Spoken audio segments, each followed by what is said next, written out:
साताऱ्यात शिवेंद्रराजेंच्या वाढदिवसाच्या कार्यक्रमाला यात्रेचे स्वरूप, युवा वर्गात शिवेंद्रराजेंची क्रेज।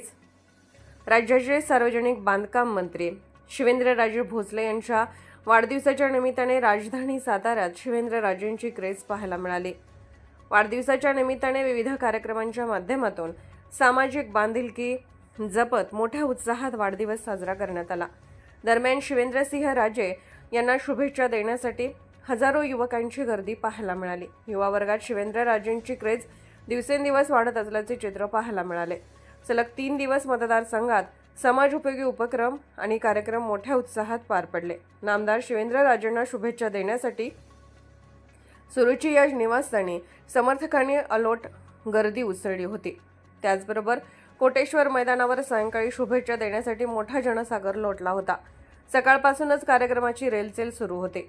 रविवारी सकाळी साताऱ्यातील गारेच्या गणपती मंदिरात जाऊन नामदार शिवेंद्रराजेंनी दर्शन घेतले। त्यानंतर अजिंक्यतारा सहकारी साखर कारखान्याच्या कार्यस्थळावर भवानी मातेचे दर्शन घेतले। स्वर्गीय भाऊसाहेब महाराजांच्या स्मृतिस्थळावर जाऊन त्यांना अभिवादन केले। तसेच कार्यकर्त्यांनी आयोजित केलेल्या विविध कार्यक्रमांना हजेरी लावत कार्यकर्त्यांच्या शुभेच्छा स्वीकारल्या।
संकल्पना कॉलनीमध्ये आपल्या नवीन झालेल्या बागेचा लोकार्पण सोहळा आपल्या सर्वांच्या उपस्थितीत या ठिकाणी पार पडतोय।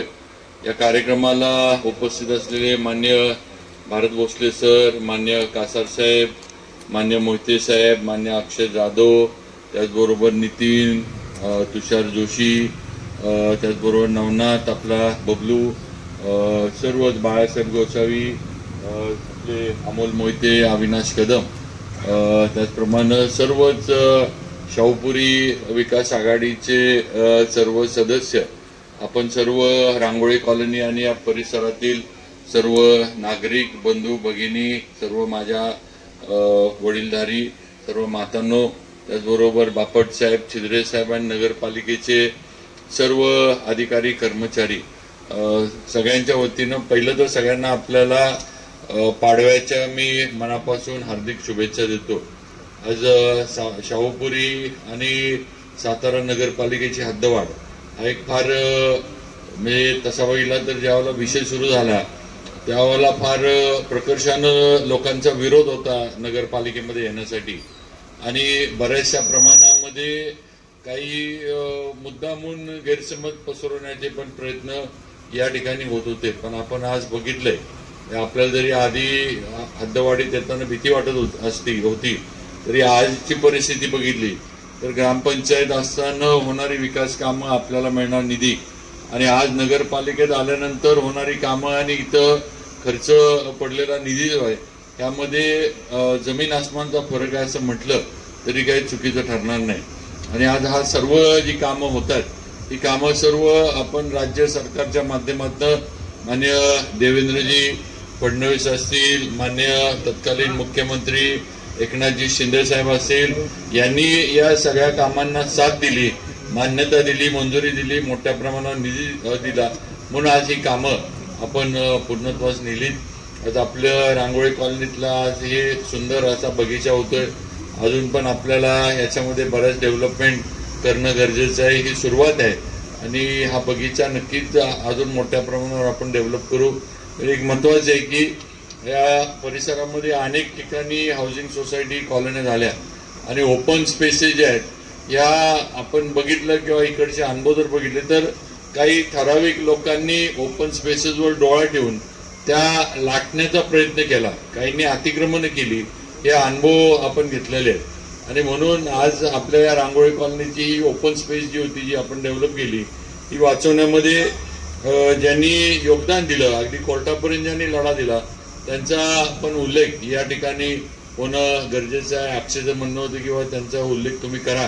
पण यामध्ये श्री ओक असतील, श्री अशोक भाटिया, श्री केदार नाईक, श्री धनंजय कुलकर्णी, स्वर्गीय डॉक्टर बाळासाहेब माझगावकर, श्रीमती डॉक्टर चेतना माझगावकर, त्याचबरोबर श्री भास्करजी शालगर, श्री धावडस्कर या सर्व लोकांनी आणि त्यांच्याबरोबरच्या बाकीच्यांनी सहकार्य लक्ष देऊन ही जागा वाचवली आणि आज एवढी सुंदर अशी बगीचा आपण इथं उभा करू शकलोय. अजून पण जागा आपल्या शाहूपुरीमध्ये आहेत ज्या आपल्याला खरं म्हणजे डेव्हलप करायच्या आहेत. काही ठिकाणी आता आपण स्विमिंग पूल करतोय, हे आपल्या शहरातला सगळ्यात मोठा स्विमिंग पूल किंवा मला वाटतं एखाद्या वेळेस सातारा, सांगली, कोल्हापूर या तिन्ही याच्यातला सगळ्यात मोठा स्विमिंग पूल शाहूपुरीमध्ये होतोय. हे अतिशोक्तीनं जर मी बोलत नसलो तर 100% मला खात्री आहे की ऑलिम्पिक साईजचा स्विमिंग पूल या तिन्ही जिल्ह्यांमध्ये आपल्या इकडं पश्चिम महाराष्ट्रात नाही, पुण्यात असेल किंवा पुण्यात आहे बालेवाडी वगैरे मोठे तिथं स्पोर्ट्स कॉम्प्लेक्स असल्यामुळं.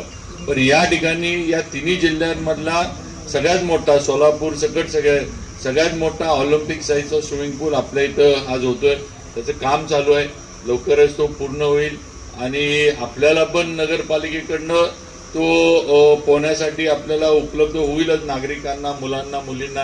पण स्पर्धा घेण्यासाठी आणि स्विमिंग किंवा पोहण्याचे जे काही सराव आहेत त्याच्यासाठी या पूलचं जे आहे ते अतिशय चांगला उपयोग आपल्याला होणार आहे. त्यामुळं पुढे सुद्धा आता आपण अनेक कामे करतोय. आपण आता रिंग रोड एक करतोय, जुना आपला मेढा रोड जो आहे त्याला असाच रिंग रोड वरच्या बाजूनं महादरीकडनं अगदी बोगद्यापर्यंत असा तो रिंग रोड करायचा आम्ही नियोजन केलंय.